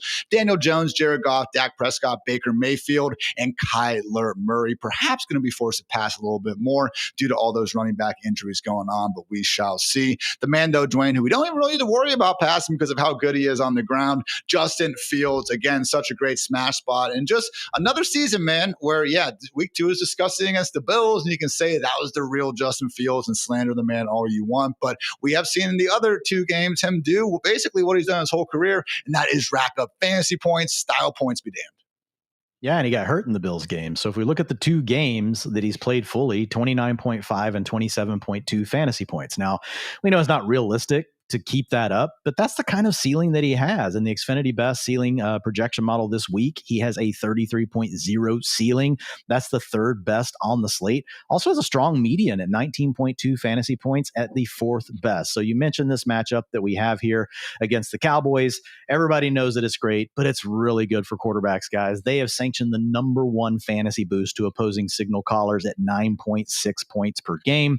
If you look at the Jets, they carry a healthy team total of 22.5 is the 12th highest per odds makers. But per our personal odds maker, Mr. Matthew Freedman, and his NFL betting game model, he likes them even more. He has their team total at a 25.3, the 8th best on the slate. I don't know if there's some sort of Cowboys bias is like some sort of like just like emotional hedge for Freedman at this point somewhere in the model that we don't know about Freedman. But you know what? I'm buying into it. The Cowboys have not been able to stop anyone. And if we look at Justin Fields, you started this thing off with how well he runs the ball. He leads all quarterbacks this season with at least 100% with at least 100 snaps, and design rush rate at 19%, and his scramble rate also is #1 at 13%. He ranks #1 also in his share of design rushing attempts for his teams inside the 5-yard line. So that's a new wrinkle that we didn't always see with Justin Fields, but we had talked about, he's really bigger than Lamar. He's bigger than Kyler. He's not quite the size of Jalen Hurts or Josh Allen, but he's kind of between those two.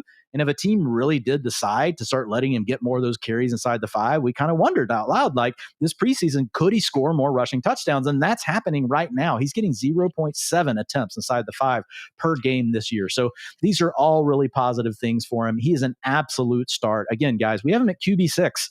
So you're going to be benching some guys that you thought you would be starting over Justin Fields if he is your QB2. If he's your QB1, you're just super elated, which is Zoe. She has Lamar Jackson on her team, who's not going to play this weekend. She's playing the guy that has Josh Allen. She's like, who do I have to pick up, Dad? I'm like, Justin Fields, hands down. He's the guy that's going to give you the best ceiling to have a chance to match Mr. Josh Allen. I know it sounds weird, guys, but that's the way it works. Only Jalen Hurts has more fantasy points from purely rushing than Fields this year. And again, he missed the end of the Bills game and an entire other game. So Freedman Cowboys are number 1 in total yards on offense and number 32 on total yards allowed on defense. You really are, I would say, fulfilling their prophecy as this year's version of the Joe Burrow-led Bengals. Yeah, they have allowed 24 fantasy points, a minimum of 24 fantasy points to every quarterback that they have faced this year. They are basically like the Village Bicycle from Austin Powers. Just everyone ends up riding them. And I mean, it's going to happen again. You look at the Jets, they are slightly disadvantaged in that they have a short week of rest coming off of Monday Night Football, but they're at home. And at MetLife Stadium, they've had a top 5 home field advantage over the past 5 years. Like, there's just something about that building where it's terrible for the Giants and great for the Jets. Plus, the Cowboys are coming off of 2 full overtime games in 3 weeks. I just absolutely think that the Cowboys are going to once again allow an opposing quarterback and opposing offense to go off. And Dwain mentioned the game model that we have at Fantasy Life. The over is a very strong bet in that model. So, yeah, I think the Cowboys score points. I think the Jets score points. It turns into a shootout, and that just means good things for everyone on the offenses, especially Justin Fields. Dwayne, any additional QB risers you want to touch on? 2 quick ones. Jared Goff, the Lions, they have the highest team total. We already talked about that. This game lines up well for Detroit from a passing perspective and a run game perspective. So it could go either way. We could see 3 rushing touchdowns and 1 passing touchdown. We could see 3 passing touchdowns and 1 rushing touchdown. All we have to do is go back to 2 weeks ago when they were big time favorites, and we saw 5 passing touchdowns in week 2 whenever they were significant favorites. So we don't always know how these things are going to play out based on the way the game plan is, what the reads are at the line of scrimmage. Just know, like, Jared Goff, Amon-Ra St. Brown right now on an absolute heater down inside the 5-yard line. Like, they are absolutely cooking. So it could be an easy scenario where we see 3 or 4 passing touchdowns from Jared Goff. Love him in DFS this week because a lot of people will see that spread and they will think, okay, let's go to the run game. Goff can be a nice pivot just like he was in week 2. The other one you mentioned quickly earlier, Ian, when you were going through the top 12, potentially more passing volume here for Kyler Murray if we don't have a run game or a bell cow kind of back that we can lean on, which we don't with James Conner and Trey Benson out. I'm not quite as high as some of the other Fantasy Life rankers, but I did have to get him in the top 12. My only concern with Murray is, like, come on, man, like 16.4 points per game so far through the season as the QB 21. And they just have some offensive coordinator stuff going on too that I just don't necessarily know it's all the best fit for Kyler. But at the same time, he has the number 8 Xfinity ceiling in the projection model at 30.1 because he does offer you rushing upside. And we know that Kyler can spike as a passer. So another guy, like if you guys are playing in DFS contests this weekend, Kyler could be an interesting name. He's a low end QB1. Mentioned on our Wednesday show, Marvin Harrison Jr. has the number 1 upcoming schedule stretch over the next 5 weeks among all wide receivers. Certainly goes hand in hand a bit with the best passing overall for the quarterback. So we'll see if Kyler and company can step it up a bit. That said, not feeling as good about Mr. Bo Nix ahead of his matchup this week against the Eagles. By the way, we did actually receive word that Jalen Carter, the stud Eagles defensive tackle, was practicing in full with that shoulder injury. So not exactly going to make life easier there. But look, with Bo Nix, I thought he actually looked, probably the best he has all year against the Bengals on Monday night, but that bar was not high, guys. Okay. So he really was looking more and more rough the first 3 weeks of the year. Had the 4 drops on Monday night again. So I'm not going to, give him too much flack for that performance. But end of the day, Freedman, Bo Nix, just the QB 33 among 37 qualified quarterbacks in PFF pass grades. So I can see there being better days ahead, but this Eagles defense, as much as they haven't been locked down this year, I do think they're good enough to go ahead and, really just have their way against a struggling quarterback. Yeah, Bo Nix was at the top of my do not draft list in the offseason, and what we've seen out of him is pretty close to what I thought we would see out of him. I still have him ranked as the QB 13. I mean, he's got that rushing floor and he's got a good play caller. He's got good players around him. That gives him a like a floor where he can drop only so far. But man, that matchup against the Eagles is tough. You're on that borderline of starting him in 1 QB leagues, but I just really don't want to have to start anyone that goes against the Eagles. I mean, Dwain, we have J.K. Dobbins, who should be seeing, between 15 and 20 carries and targets. That's great. Cortland Sutton keeps doing his thing. Other than those two guys, really no one from this Broncos offense is getting me excited in this spot. Yeah, I mean, Nix did what he should do against the Bengals, so that's a positive, right? It's a really bad pass defense, and he did cook them, so we give him credit for that. But now he has to turn around and play the Eagles. They have been pretty much locked down against quarterbacks. The third hardest matchup in DVP, they've held the opposing QB rooms 3.4 fantasy points per game below their average. And when you look at a quarterback like Nix, that's already the QB 20, we don't have a lot of room to give in fantasy points per game. So that's not an ideal situation for him. I did mention Troy Franklin earlier. He was another downgrade, even though he's tied with Cortland Sutton for the team lead at 21% of the target share. It's a situation where the Eagles have actually been pretty good against wide receivers as well. Obviously, you're not benching Cortland Sutton because he gets all those red zone looks. He may not come through with a huge yardage day, but he comes away with a touchdown, and then that ultimately saves your fantasy score. We can't say that for Franklin. Again, guys, Franklin's don't release him. Like, he's playing really well. He's their clear-cut wide receiver 2 on the team. He just doesn't have the same red zone involvement, which is a bailout card that Cortland Sutton gets in this matchup that we don't get from Troy Franklin. And with that, let's get into our bold calls at quarterback, starting off with the sicko start. Dwayne, I believe we are running it back from last week. I mean, it worked once. Why not go to it again? Yeah, look, I don't make the rules. Actually, I do make the rules, but like, we set them up front. Like, the quarterback has to be rostered in less than 50% of Yahoo leagues. He's still only at 31%, only in 11% of lineups. So I get it. I used him last week, but guys, I got to stick with my mantra here, which is I choose dual threat quarterbacks for the sicko start. And I've hit on all of them. We've hit on Daniel Jones, Trevor Lawrence, even though he's not really a dual threat quarterback anyway. Let's just face it. We got lucky in week 2 on Trevor Lawrence and it worked out. But week 3, Tyrod Taylor was a hit. And then last week, Jackson Dart was a hit. And the big thing for me is this. He scored 19.8 fantasy points last week. He threw for 111 yards. Okay, like, that's really all that you need to know about Jackson Dart. Like, he's going to average more than 111 yards passing per game. Is we may not think he's 220.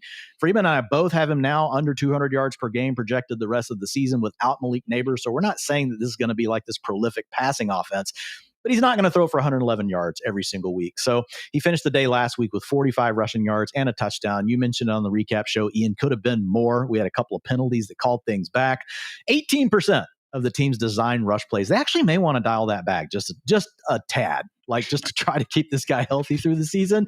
But I mean, he's going to be involved, and Brian Daboll is in love with this. So Xfinity best ceiling, 29.1 fantasy points from Jackson Dart. That number is going to surprise a lot of people. But guys, when you have outs on the ground and you have outs to perform through the air, and like, he might throw for 190 yards, but he could throw 3 touchdowns. Like, there's just a lot of ways for him to get there. And man, his median projection is right where we have him ranked, which I think consensus, we have him at QB 13 right now. His median projection in our projection model, 16.6, which is 13th. So really solid for Jackson Dart. He's a borderline QB1. We've got 4 teams on bye this weekend. Saints matchup too. Certainly not nearly as scary as that Chargers defense. They are bottom 5 in both EPA allowed per dropback and havoc rate, which again always comes in handy when you are such a young quarterback. Freedman, for yours, also leaning on a struggling defense. This defense also is dealing with all kinds of injuries. Talk about why you're going warm blanket for Texans QB CJ Stroud. Yeah, I guess my goal, I haven't really thought of it as a goal, but now it's a stated goal. My goal is for my warm blankets to be sicker than Dwayne's sicko starts. And I think that's really the case with CJ Stroud here, but he's got the matchup. He's going against a Ravens defense that could be down 7 starters. It is just unreal stuff. And then on offense, very likely that I think they're without quarterback Lamar Jackson. So that means on defense, they could struggle to stop drives. On offense, they could struggle to sustain drives. And that means the Texans offense could end up having extra opportunities to get production. And Stroud has not been great this year, but last week he at least showed the ability to exploit a bad defense when he was going against the Titans.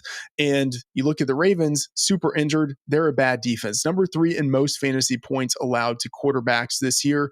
That information formations from our DVP tool. Just another good matchup for Stroud, who I think has his best game of the season this week. So I'm not saying you want to start Stroud in 1 QB leagues, but in Superflex 2 QB leagues, I think he's certainly streamable. And maybe it's a situation where in your redraft leagues, you start him. He has a great week. He's had 2 good weeks on top of each other, and then it's a sell high opportunity. Hey, again, with the state of the position and all the injuries, might not have many better choices, which is why for my Hartitz heater, I'm going with Sam Darnold staying hot, throwing for 275 yards, not 1, not 2, but 3 touchdowns. Really can't say enough good things about how good Darnold has been throwing the football this year. We can look at EPA per dropback. He's 5th. PFF passing grade, he's 3rd. Yards per attempt, he's tied for 1st from none other than Lamar Jackson. He is the number 1 quarterback in completion percentage over expected. So again, most of the goodness going to Jackson Smith and the jig, but we've all seen Torrey Horton flash a little bit and old man Cooper Kupp maybe still got a few tricks left in his bag as well. So I think the matchup against Tampa Bay, a defense that again is usually so stifling against the run, I think it encourages groups to pass more, really could turn into a sneaky shootout of sorts if Baker and company are able to keep up their side of that deal. So love me some Sam Darnold. He is my QB 15 on the week. Dwain's QB 17, Freedman's QB 18. We'll see who has the right sick quarterback here. Obviously, all going out on a little bit of a limb here. So good stuff there, guys. Let's close things out with a look at tight ends.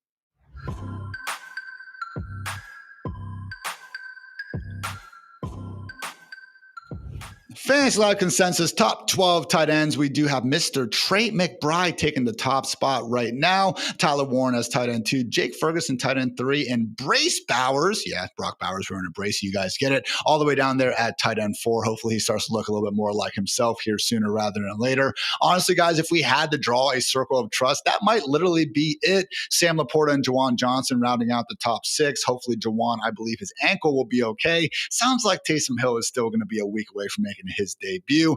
Outside the top 6, though, we have Hunter Henry, Travis Kelce, Mark Andrews, Zach Ertz, Dalton Kincaid, and Dallas Goedert, who I do believe is dealing with his own injury, so keep an eye on that one. Dwayne, we want to talk about Dalton Kincaid here ahead of this Sunday night matchup against the Patriots, a situation where, yeah, it'd be a lot cooler if certainly we could get that full-time route rate. They are going to be keeping Dawson Knox. I think Jackson Hawes or whatever his name is involved as well. And, yeah, everybody eats in Buffalo, and that is great for Bills Mafia. At least, though, with Dalton Kincaid, when they have thrown him the football this year, really good things have generally happened. Yeah, and they're not just using him like on these 3-yard routes. They're using him more down the field, and they're scheming things up for him. He's actually had some wide open looks for touchdowns. Could have scored another 2 touchdowns that he's been really close on. So when you look at Kincaid, it's like you said, Ian, we'd rather have a full-time role. He's still sitting around a 60% route participation, but he does lead the Bills with a 21% targets per route run. So when he's on the field, he is the guy that they look to the most. We've got the Bills with their typical high team total. It's at a massive 29 points this weekend, and the Patriots have allowed the number 3 boost to opposing tight ends this season, 3.1 fantasy points per game to opposing tight end rooms. So when you look at the state of what the tight ends look like, basically like from tight end 10 to tight end 15, you have to make a call on some of these guys. And so I think the consensus rankers all agree, like we've all got him inside the top 10. He is inside my top 10. He offers an Xfinity best ceiling this weekend of 19.8, thanks to a really great game environment where we could see those touchdowns come through for Mr. Kincaid. He has been their primary recipient in that category. And I do think some of it's sustainable. It's not, just the way they're using him in the red zone and some of these things, as long as they continue to do so, that's really positive for him, helping offset some of the fact that he's not getting the playing time that we really want. I'm a little bit lower here. My tight end 12, Dwayne, your tight end 9. Freedman, you're the highest with Kincaid as your tight end 8. Feeling good going in this spot as you shake your head. I hate it. It's just like, this is the state of the tight end position to where I have to rank Dalton Kincaid like pretty strongly in the top 12. And I feel really uneasy about it because he has a 48% snap rate and a 60% route rate, but looking at the utilization tool, 38% end zone target rate. Or target share rather. That is a really high number, leads the team easily in that. And so much of tight end scoring is driven by touchdowns. A high scoring game is what we're expecting again from the Bills offense. And this is the guy that they are, seemingly going out of their way to target when they get into that part of the field. So I have to honor it, but it's, anytime you're ranking a guy based on, I think he scores a touchdown, like you're opening yourself up to some significant downside. But just based on the state of the tight end position now, Dalton Kincaid, I think pretty cleanly belongs in the top 12. And we just reached the point to where after the top 7, it's like, all right, I guess I'm putting Kincaid number 8. I think top 7 is generous. We could honestly say that after the top 4, even, top 3 or whatever, depending on how you feel about Bowers at this point. That said, Dwayne, I know a lot of people out there dealing with some buys, dealing with some underperformers. So maybe we got to get a little bit sick in these streets. I am very mad that you picked this guy because I was going to get there, but, you beat me to the punch. So talk about, Dwayne, Mason Taylor in that great matchup against the Cowboys. Yeah, got to make up for the first tight end miss of the year at Sicko with Cade Otton. We had hit on Hunter Henry, Juwan Johnson, and Cole Kmet. So, yeah, we're going to go with Mason Taylor for the Jets. Surprise, we're going back to the Cowboys game. So, Taylor's rostered in 8% of Yahoo leagues. He's only in 3% of starting lineups. And when you look at what he's done, Ian, last week was really his best performance. He's really had the route participation. It's been solid. He's been getting the playing time.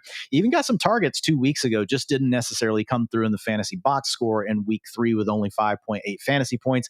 But last week got over that mark of 11, which is essentially what puts you into the top 12 conversation. The big thing here is behind Garrett Wilson and behind Breece Hall, there is just absolutely no one else that gets targets. Like Josh Reynolds, like he's just basically like he's like an empty jersey running around out there. I don't even know if he has a helmet. When you look at Alan Lazard, doesn't get enough playing time. He can be pretty good down in the red zone. Notice that, Ian, I said something good about Alan Lazard, but not getting enough playing time. They're getting the rookie Arian Smith more involved in the offense. They took away playing time from Tyler Johnson, but it's just, there's no one else there. So it's so easy for these games now. If Mason Taylor is starting to improve, he can be the number 2 guy on the team, at worst the number 3 guy. And we've got this shootout we've talked about multiple times with Dallas. So I won't go back over that again. I've got him as a mid-range tight end too, but I think he definitely has tight end 1 upside. And again, he's another one of these players that if he goes off this week, everybody's going to be going crazy about. Why? Because he's a rookie. And so it's just the kind of guy that you can have on your roster. Maybe you flip him after this week. So I really like targeting those sorts of players whenever we're talking about these sicko calls, whenever we can. It doesn't always work out, but it does this week with Mason Taylor.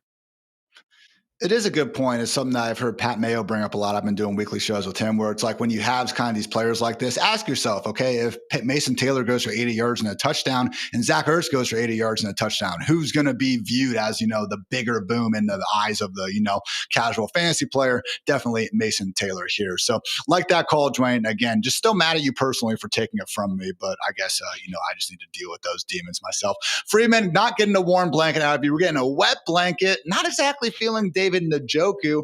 I thought tight ends are a rookie quarterback's best friend, though. Freeman, explain yourself. Look, I gotta say, I'm taking the Njoku thing personally because he was like the tight end I wanted so much this offseason, and it's just been an absolute disaster. But thinking about this game specifically, and I mentioned it earlier, but the macro perspective on this game in London between the Browns and the Vikings. So over the past 2 years, or 2 years and 5 weeks, Jim Schwartz and Brian Flores have been the defensive coordinators for the Browns and the Vikings. Over that time, they are the top 2 defenses in the league. So we've got the top 2 defensive units going against each other, a backup quarterback in Carson Wentz, an undersized 3rd-round rookie quarterback making his first NFL start in Dylan Gabriel, in an overseas game played in a soccer stadium.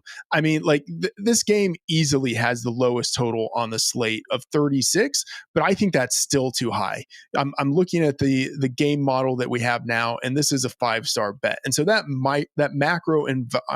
macro environment of expecting just almost no points, that trickles down to everyone else. And so looking at Njoku in particular, rookie quarterback in his first start, competing with Harold Fannin Jr., the Browns are leaning more into the running game because of Quinshon Judkins.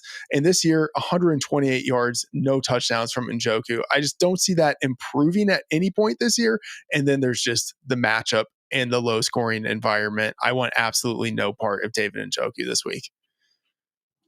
Quinshon Judkins, Justin Jefferson, everyone else in this dumpster fire of a game, avoid if at all possible. Takes us to our Hartitz heater, guys. Because I cannot pick Mason Taylor, I'm going with the other New York tight end, Theo Johnson, going absolutely nuts and gaining about 65 yards and scoring a touchdown. Again, going up against the Saints defense that we do not respect. And again, just losing Malik Neighbors. Now we're looking at the Giants as one of these offenses where it's like, well, how many balls can we really throw to Wan'Dale Robinson, Darius Slayton in 60 minutes of football? So two Theos, credit, caught a touchdown last week. It was a little bit of a shovel thing. So, calling a receiving touchdown, certainly going out a little bit on a limb right there. But this is a guy alongside with Brenton Strange who were responsible for Tyler Warren not breaking out until very late in his Penn State career. And also just truly a freak athlete among freak athletes when you do start getting into his relative athletic score and things like that. So again, at tight end, at the end of the day, like we're looking for guys who are going to be on the field for almost every single route, and also guys who are just capable and athletic enough pass catchers to hopefully make something out of whatever opportunities they get. I do think Theo Johnson hits those. So I would start him ahead of, just complete losers like Dalton Schultz and those other guys that you have really far down there in the waiver wires. So feeling relatively good about Theo Johnson. I would give Dwain the nod and go ahead and get Mason Taylor, though, if you are between those two. And if you are between anyone else, let us know right now, guys, because it's time for our Start Sit Hour presented by Xfinity.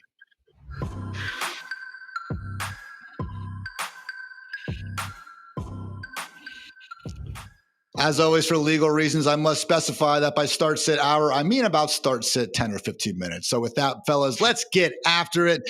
Full PPR, Freedman, Wan'Dale Robinson, or Michael Carter? Michael Carter. I know Wan'Dale Robinson is, all right, let me rephrase this. If you're looking for something that you actually feel confident in, then I would say Wan'Dale Robinson. But Michael Carter, I think, actually has the inside track to having the lead back role in this game. The Cardinals are really big favorites at home. I like a lot of the setup for them. And then they're going against a Titans run defense that is one of the worst in the league and missing its nose tackle. So I like the idea of Michael Carter actually becoming the lead back and having a pretty big game. That's within the range of outcomes. But if you just kind of want, I think Wan'Dale Robinson has a really good chance of getting 8 targets and he, gets 6 catches for like 50 yards, like that's fine. Nothing wrong with that. I would just prefer, I think, of the upside with Michael Carter. Dwain, same page? I have Wan'Dale ahead. I think Freedman nailed it there with like, if you need the floor and the for sure points, I do think that is Wan'Dale. I've got him ranked number 62 overall. I've got Michael Carter just because of the uncertainty down here at 92. But if they did come out and give him the full-time role and he had 65%, of the team snaps and got the bulk of the rushing attempts, you're going to be much more happy with Carter in your lineup. So I would say it comes down to how much of a favorite or a underdog you are in the matchup. Again, especially full PPR, I do think it's reasonable to give Wan'Dale that nod in general. From Cobra, would you rather have Ladd McConkey or Brian Thomas Jr. the rest of the season? Oh, man, I was going back. I get the latest I go back and kind of review all kind of like what I try to do, guys, is I watch like every single pass that was thrown at least 10 yards downfield from every single week. I feel like that gives me a pretty good view. And just even watching the Jaguars, man, like it still is just shocking how freaking fast and beastly Brian Thomas Jr. is. I think he figures it out. Give me BTJ. It's just a less crowded passing game. It is close, though. Honestly, I'm still pretty cool buying low on both of them. I hope I'm still not saying that in week 15. But Dwain, give me BTJ. How about you? Yeah, I'm looking it up right now on the rest of season projections. And you guys can check this sort of thing out like on the trade analyzer. So like if you have questions around who you want to roster the rest of the way and who you like more the rest of the way, the trade analyzer is actually a great way to do that. But looking at it right now, I have got Brian Thomas Jr. and Ladd McConkey pulling it up. Sorry if my lights flicker behind me because I'm doing it right now on my Excel sheet. Yeah, I have a slight lean right now still to Ladd, but man, they are very close in the rest of season projections. I have them both in that low end wide receiver 2 range. So it's so hard. It could go either way for either of these players. But if I had to take a tiebreaker and interested in what, Freedman says here, I think the positive for BTJ is if he gets it going, we really don't have other target competition that's been proven. but we're also depending on Trevor Lawrence. Whereas with the Chargers, I know Justin Herbert is good, and they've told us that passing is their identity.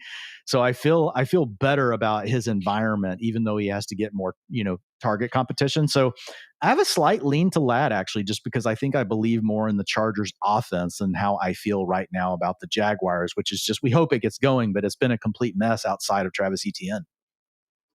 Freedman tiebreaker? Oh, man, this is such a great question. I love this question. I will say I'm going with Brian Thomas Jr. I think McConkey has the higher median outcome from here, but if it quote unquote works out for McConkey, I still don't think that means he's a wide receiver one. I think it just means that he sort of stabilizes where we kind of have him ranked now as a wide receiver two. But if it quote unquote works out for Brian Thomas Jr., that means he's like, I think he goes back to being a wide receiver one for the rest of the season in terms of the production, the usage, all of that. So I would shoot for upside at this point, given where these guys are in terms of like the market and expectations. So I'll take it back because I'm looking at our projection model right now. And so I went with the ceiling. So if you're talking ceiling, like what Freedman just said, it does give a lean to his point to Brian Thomas Jr. The ceiling for Ladd McConkey in a PPR league the rest of the way is 188. And the ceiling right now for BTJ is actually, it's over 200. It's 222. So there's actually there's a decent gap here. So yeah, let's just go Brian Thomas Jr., all three of us. Sounds good to me. I always love when we can peer pressure Dwain into stuff like that. I kid. Peer pressure from Lucky Tom. Data. From Lucky Tom, full PPR. Who delivers on Sunday, Jordan Mason or Jameson Williams? I'm going to adjust my ranks right now because I want Jameson Williams. Freedman, are you with me? Yeah, it's not Jordan Mason. It is not anyone in that overseas Vikings-Browns game. Just basically, if someone is in that game, except for Justin Jefferson, cross them off of your list.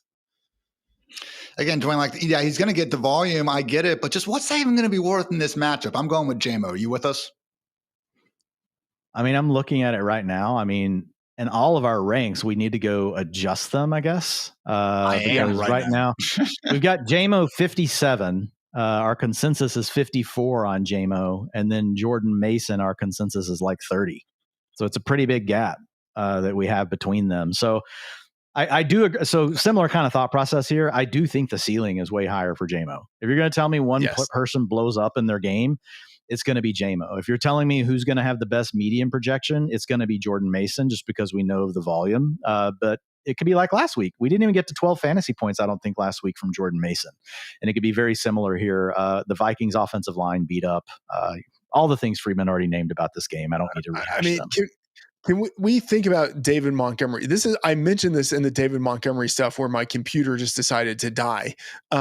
David Montgomery in a game that the Lions won big last week had, what was it, like 12 yards or something? I mean, there's a situation where the Vikings could actually end up winning this game against the Browns pretty handily, but because the Browns run defense is so good, Jordan Mason could still have a terrible game.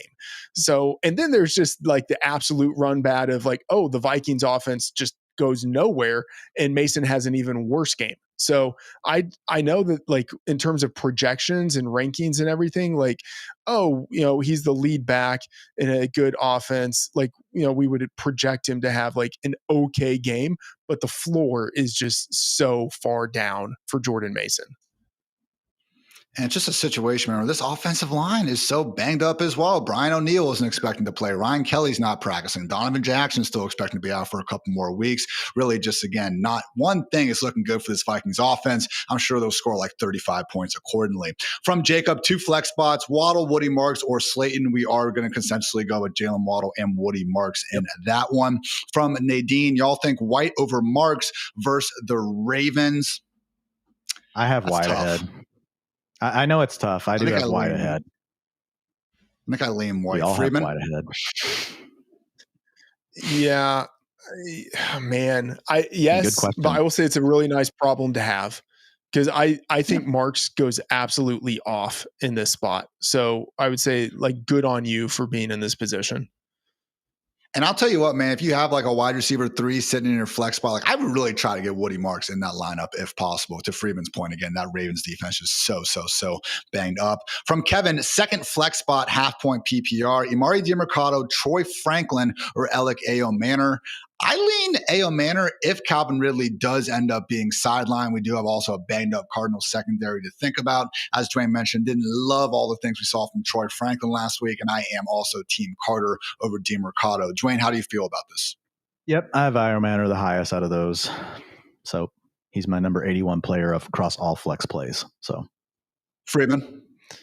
Yeah, I generally don't want anyone on the Titans except for Ayo Manor. And that's kind of assuming that Ridley is out. And then, Ian, as you mentioned, defensive issues, injury issues in the secondary for the Cardinals. Number 28 in defensive dropback success rate. Their slot cornerback, Garrett Williams, is already out on IR. And the number 1 cornerback, Will Johnson, last played in week 2 and is dealing with a groin injury. And I'm still kind of skeptical that he ends up playing this week. So really no one on that offense I want except for Ayo Manor as your kind of like, I wouldn't say like desperado flyer, but as like the guy who slots into your last spot in the lineup. From Trazer, should he start Kendrick Bourne or Trey Tucker? Just again, absolutely embarrassed. It's not your fault, Trazer, but I'm so sorry that you had to ask this question here in week 5. I lean Trey Tucker. Dwain, who do you have? Tucker. Yeah. This one's not close for me just because we don't know how much playing time Bourne's going to get. I know Tucker's out there for 95% of the routes in a game that they're going to have to win in a shootout against the Colts. So give me Tucker. Okay, so I'm not looking at my rankings right now, so I don't know where they have them. Let me look. Yeah, man, I have Tucker ahead, but my gut wanted to be like, oh, Kendrick Bourne. So I have to rework your entire ranking set after the show, Freeman. I mean, look, I see the case for Tucker, and I have him ranked ahead, and it's like, oh yeah, he's out there. He doesn't have Mac Jones throwing the ball to him. He's his matchup isn't nearly as tough, but Kendrick Bourne, like I know that Trey Tucker is not the number 1 pass option in that Raiders offense, right? He's like, if Brock Bowers is kind of a little more like himself, Trey Tucker isn't even the number 2 pass option in that offense. Now, like he's had like the spike performance, but Kendrick Bourne literally, I mean, I guess behind, of course, CMC, but like he could be the number 1 wide receiver in this game. So I am a little more interested in Kendrick Bourne than I otherwise would be. So I guess I would say if you're chasing sort of a little bit of the ceiling, I would maybe think about Kendrick Bourne. But if you're just like, I want a guy who I know is actually going to be out on the field, running routes as a part of his offense, I would go with Trey Tucker. Trey Tucker still the wide receiver 11 in PPR points this year. What a time to be alive. Darnold or Dart? I have Dart one singular spot ahead of Darnold. As much as I, again, think there could be a big game from Darnold, I'm not impressed by that Saints defense. And again, just how much he runs, as Dwain brought about. Dwain, I'm guessing you were also Team Dart. Dart. Yep. Yeah. Dart, Justin Dart Fields or Jaden? Yeah, for sure. Steven Pereira, Justin Fields or Jaden Daniels making his first start back. I think I'm just Team Jaden Daniels, but it is close, man, going up against the Chargers. I mean, not an easy matchup. Dwain, where do you fall here? Yeah, so this one's interesting. I thought about putting Jaden Daniels behind Justin Fields this week in the rankings. The projections are really similar, but it's assuming, right, that Jaden Daniels is Jaden Daniels, right? Not some lesser version of him where they don't use him on as many design runs. He doesn't scramble as often. Quarterback scramble rates don't often get as impacted as we think by an injury because they can kind of control that. They can see when the defenders turn their back, they take off, they can go out of bounds, that kind of thing. We saw that with, remember with Trevor Lawrence like 2 years ago, Ian is basically like, didn't even know if he's going to play the rest of the season. Then he suited up in the next game and he ran for like 35 yards. They were all scrambles, just straight line scrambles. So I think you're going to have to rely more on the scramble game. But yeah, I do lean to Jaden Daniels. I would say keep an eye on our projection updates because if we are hearing things about Jaden Daniels being limited, I could see a scenario where we all probably drop Jaden down to more like QB 6 or 7 because there's just a lot of juicy options up top on the slate with Justin Fields being one of them. Keep an eye on that. And then also, if Debo and Terry McLaurin are sidelined, I would go ahead and make that switch as well. Freeman, you already have made the switch, though. You are Team Fields here. Yeah, and part of it is, to Dwayne's point, I am just a little more skeptical on Jaden Daniels returning from injury. I mean, I think he plays. It's just a question of Like, is he actually Jaden Daniels, especially as a runner?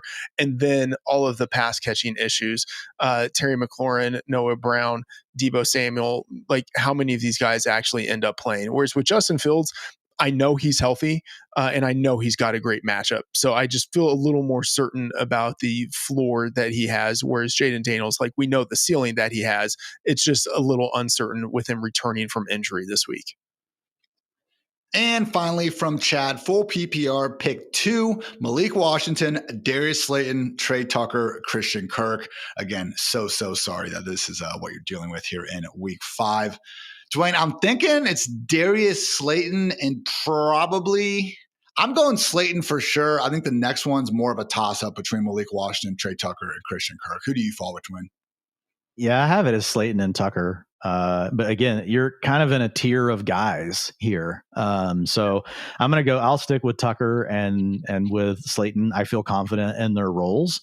But if Malik Washington comes out and has a 90% snap rate, he's probably going to outperform Darius Slayton and Trey Tucker. Again, it's the unknowns, guys, of how they're going to handle these roles. And when we handle our rankings, like we're doing it really based off of a median projection. That's why these conversations back and forth about floor versus ceiling are really interesting. And so I do think there's more ceiling potentially with Malik Washington. Who's the fourth guy again? Christian Kirk going up against that banged up Ravens secondary. Yeah, and Christian Kirk, they don't have a number 2 really behind Nico Collins right now. Last week his route participation dropped, but they got way ahead. Didn't have to put Kirk out there on blocking and things like that. But I'm going to lean with the 2 guys we know about the role, with Tucker and with Slayton. But I will say these are close calls. I'm going Slayton. I think I lean Kirk. You're going with Tucker, Freedman, and Slayton. Yeah. Okay. Fair enough. And with that, guys, going to end this edition of the Fantasy Life Show. We appreciate you guys as always. Go out there, win those matchups. And again, if you want to get that free year of Fantasy Life Plus, click that link in the description below, and you can go ahead and use our start sit tool, see our ranks to answer any other questions that you may have. So for Freedman, for Dwain, for producer Matt, for producer Kelsey, I'm Ian. Thanks again for tuning in. And until next time, take care, everybody.